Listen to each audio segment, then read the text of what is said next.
Ito yung kagandahan kapag holiday dito sa Japan. Holiday talaga. Walang pasok. Ngayon, 4 days na eh. niyaya kami ng senpai namin manguha ng shell sa dagat. Medyo malayo dito yung biyahe. 1 oras at kalahati abutin hanggang marating namin yung dagat na yun. Merong dagat dito na malapit sa amin, yung beach na pinaliliguan, pero bawal manguha doon ng shell na, ano bang tawag doon? Halaan. Halaan o tulya? Halaan sa atin sa Pilipinas kung tawagin. Ang usapan 8:30. Dadaanan niya kami dito sa may palengke. Tingnan natin kung on time talaga sila. Kasi nung medical namin on time talaga eh. Pagpatak ng 8:30 nandiyan na siya eh. Malalaman ngayon. Nakakahiya talaga. Let's go. Tapos alapit-lapit lang pa naman ang bahay namin. Mas layo pa ang dalawa na huli. Ito na kami sa tagpuan. Dito sa may palengke, wala pa naman sila. Bali, 4 lang kami ngayon. Senpai, pareho kong ang kuha yung dalawang yun. Parehas yung kuha. Parehas ko naman senpai.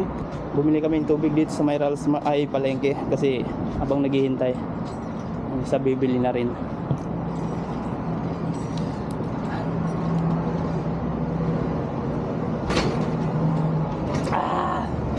Lamig, refreshing. Parang iihisan mo na ko nito. Kunti lang muna inumin mo. Parang hindi nung pag-uali sa bahay. Ito ang problema ko eh. Pag marami akong mag-isang tubig kasi. Ang galing guys, ayan na oh. Hindi lang siya dito pumasok sa may entrance ng itong pinamimila namin. Oh, 29 pa lang oh, tingnan nyo, 29 sa cellphone ko. Ayan na siya oh. Unbelievable. Japan time talaga eh.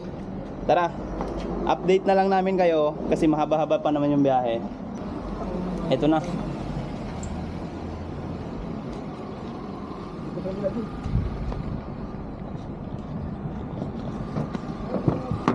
Ohayo gozaimasu. Yoroshiku onegai shimasu. Atsui atsui. Onegai shimasu. ほら、あの人もバケツ持ってた。バケツ持ってるもわかるね。いいなぁ。やばいかな。帰ってこれるかな。エクストレールダもいけるべ。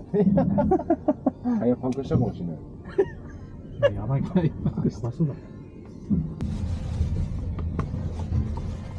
西、窓開けていいですか？いいですよ。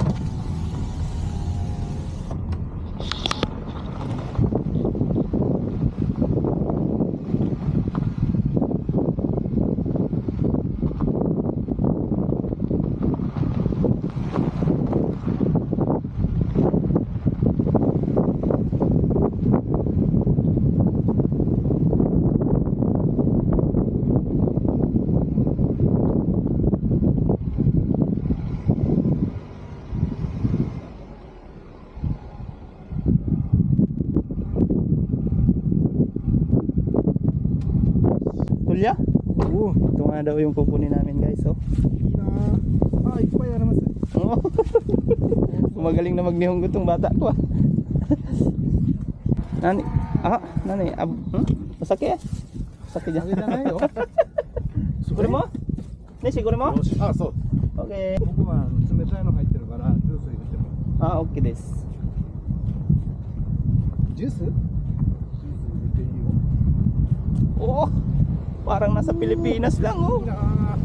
Sis. Woo! Japan! Japan, Japan! Japan! Coco? Yeah! Wah! Ayun, naka-record dyan. Huh? Naka-record.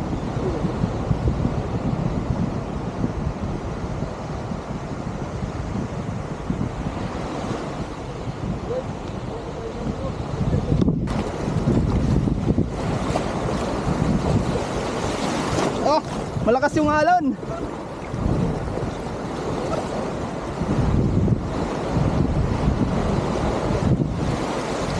Pwede paalang yung ano namin eh.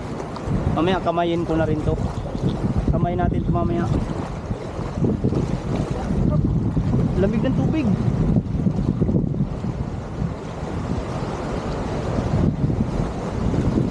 mahukay ka talaga dyan eh.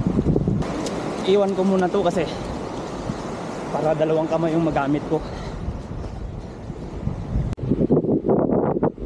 11:14, mga isang oras kalahati na kami rito. Puntahan natin si Dude kasi may nahuli na kaming mga ilang piraso. Meron malaki pero meron din maliit. Tingnan natin yung huli niya. Huli namin, nakatatlo pa lang ako. Ang hirap pala hanapin nun yung kay na yun. Kay ang tawag sa seafoods na yun. Asan? Pakita mo yung huli natin kasi isang oras na tayo. Ano? Dito na malalaki. Malalaki no? Ano? Ano yung malalaki niya? Tatlo, apat na yung malalaki. Tigilin na kami. Malakas kasi yung alon. Tapos medyo malalim na yung ano, tubig. High tide eh. Ewan ko lang kung hihintayin pa namin mag low tide. Uwi na kami. Sobrang lakas na ng alon. Tapos ano, high tide. Medyo na ano kasi kami kaninang umaga na ilaw. Hindi na namin abutan yung low tide. So yung nakuha namin hinahati na para may uwi na. Kaya po kakain daw muna kami dito bago dumiretso pa uwi. First time ko rin makarating sa lugar na to eh, Tumakumay City. Ganda rin pala rito.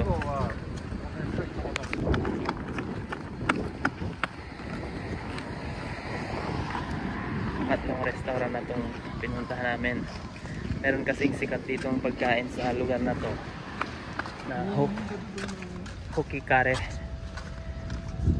Eh gustong gusto niya yata yun, kaya pilit naming hinahanap ang restaurant na maiksi yung pila sa pagkain na yan. Ito yun guys, mainit-init pa. Pagkatapos namin kumain, mamimili kami. Pumili kami ng ulo ng tuna. Ang laki oh. Oh. 864 yen. Panalo ka na dyan, no? Sasabawan mo yan, sobrang daming sabaw. Oh! Lalagyan mo ng ano yun? Pechay. Dito na kami sa bahay guys. Ito na yung nahuli namin. Oh, isang piraso lang, sulit ka na rito. Ano bang masarap na luto dito? Comment down below.